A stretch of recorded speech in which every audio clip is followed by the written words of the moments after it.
There are two types of critical reviews. One critical review is done by one critical reviewer only. The second type of critical review is done by a critical review panel. There you have 3 persons, and the critical review panel you need if you want to communicate a comparison between 2 products, where you say product A has a lower carbon footprint than product B, or a newer generation has a lower carbon footprint than an older generation, or you are comparing even more variance for the same functionality. In this case, you need to commission a critical review panel so that there's not only one person looking at that, but you have experts that are having the knowledge of the 2 different product categories. For example, there's a steel product and a cement product. Then you need an expert for the cement industry, and then you need an expert for the steel industry. And the chair of that critical review panel might be an expert in how to do life cycle assessment, and then has the role of the methodology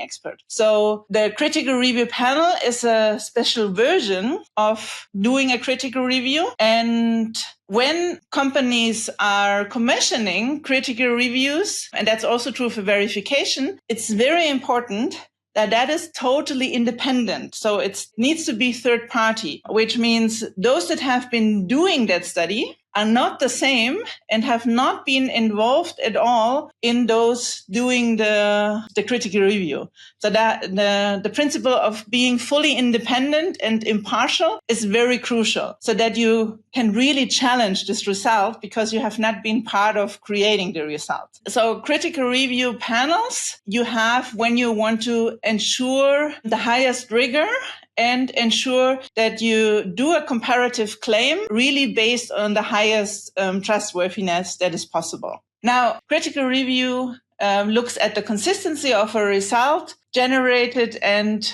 shown in a report with the selected standard that you are referring to, ISO 14040, 44, ISO 14067, or Greenhouse Gas Protocol standard.